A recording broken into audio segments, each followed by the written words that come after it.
And this video is brought to you by Manscaped.com, the world-leading brand of men's grooming and hygiene products. And we are bringing to you everything you need in the Platinum Package 4.0, which is going to include the Lawnmower 4.0, which is absolutely the best trimmer I've ever used. Gets the job done so well, and you don't have to worry about getting nicks, any cuts. It's the safest and best performing trimmer on the market. And after that, you also have the Crop Preserver and the Crop Reviver, a ball deodorant and ball toner right after the trim to make everything cool and refreshing. And not just the downstairs, Manscaped has you covered upstairs as well with the Weed Whacker, which is a nose and hair trimmer, has the exact same technology as the Lawnmower 4.0, so you definitely know the quality is at its highest. You can also get the shampoo and conditioner combo, body wash. Manscaped has it all for you. And in this deal, they're also going to throw you the Shed Travel Bag and anti-chafing boxer briefs. And all you have to do is go to manscaped.com and use the promo code WEASEL20 to get 20% off plus free international shipping and these 2 free gifts. Again, go to manscaped.com and use the promo code WEASEL20. So we could have had this Islam Makhachev vs. Charles Oliveira rematch in January for that Brazil card. It turns out that Oliveira actually was the first one to be offered to fight Islam and get his rematch before they went to Volkanovski. And it probably also spells out why that Brazil card doesn't look necessarily too strong right now, because the plan seemed to have been to have Oliveira on the card. And according to theweaslemma, who is Charles Oliveira's coach, Oliveira turned it down. And the reason as to why is quote-unquote emotional stress. Not injuries, not anything like that, but he wasn't mentally prepared to get back in there with Islam Makhachev. And that was pretty shocking for me to hear. I can understand him fighting so often. As a champion, he fought 3 times in a span of a year, and each one of those fights were very difficult. He got dropped 4 times in that year, and I understand completely if he wants a vacation, he wants to take some time off, but I really wonder what that emotional stress was tied to.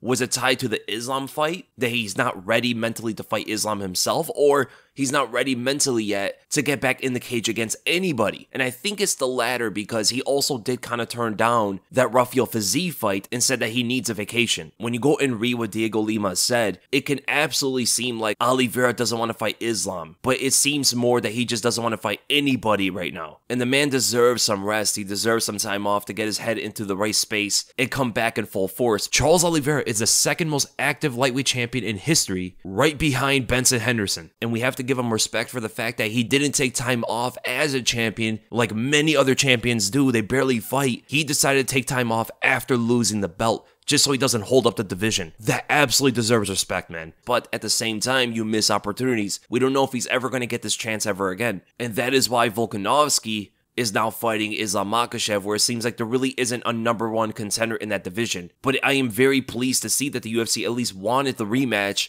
with Charles Oliveira, knowing that what he did in such a short amount of time, and knowing how big of a draw he actually is for the organization. But with all this going on, let's say if Islam does beat Volkanovski, there is a path for Oliveira to get 1 or 2 more wins and then getting back in there with Islam Makhachev. But if Volkanovski somehow beats Islam, as unlikely as it is, that lightweight division might be in a bit of trouble, because then Volk is going to be defending between featherweight and lightweight. And I'm pretty sure he's not going to be able to defend each belt twice in a year. So he might be able to do a single lightweight title defense and a single featherweight title defense in 1 single year, making those divisions roll slowly. And not only that, there's other guys coming up there right now. Rafael Fiziev is amped to fight someone right now. He needs a matchup, and he's a couple wins away from a potential title shot. The next guy he fights has to be in the top 5. So there's even a possibility that he fights 1 more time and he gets a title shot, if Oliveira's going to have a long layoff, that is. And actually, with Oliveira confirming a bit of a layoff here, and Dustin Poirier coming out and say that he doesn't want to fight Beneil Dariush, we have might just gotten our next matchup. We might get Rafael Fiziev versus Beneil Dariush for the #1 contender spot. Gaethje's been out for some time. Nobody really knows what he's doing, what he's up to, and if he wants to fight soon. But it looks like now Fiziev versus Dariush needs to be the next fight lined up in order to determine who fights for the belt next. But I am going to be honest here, in terms of Oliveira's chances of becoming a champion again, I think they're rather low. For one, Islam is a very tough guy for him to beat. And number 2, there's other guys in the division that are rising up that are going to give Oliveira a very hard time in there, especially someone like Rafael Fiziev. And not only that, Oliveira's taking so much damage, I wouldn't be shocked if we start seeing him getting hurt even more in fights too, or he might even get knocked out in his fights.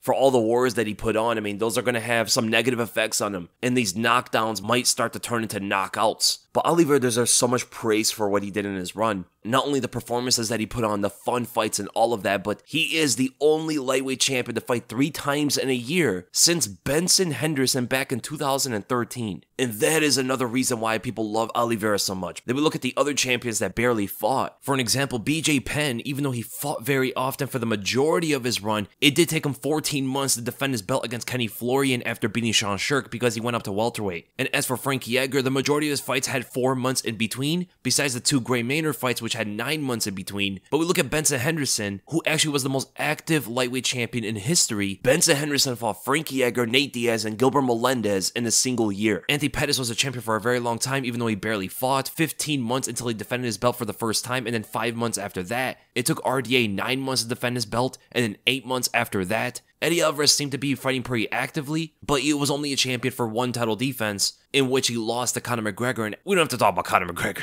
Conor took an eternity to ever fight again. Khabib had 6 months until he defended his belt for the first time, and then 11 months after that, and then 13 months after that. And of course, there were some implications with the whole Tony thing, but a lot of people still point their fingers at Khabib for stalling that whole thing out. And then we of course have Charles Oliveira, who is the second most active lightweight champion in history, right behind Benson Henderson. Did not waste time to defend his belt. Hopefully Islam Makhachev follows suit, unlike Khabib, who defended his belt 3 times in 2 years. Hopefully he follows Oliveira's and Benson Henderson's path of getting in there a lot more often. But as you can see, Charles Oliveira, the second most active UFC lightweight champion in history, and the reason why I have to give him more credit than Benson Henderson is because his fights were wars. In Benson's fights, there weren't near the amount of damage that Charles Oliveira's fights had. And after every single one of them, Oliveira went forward right to the next guy. The man definitely deserves some time off, in my opinion.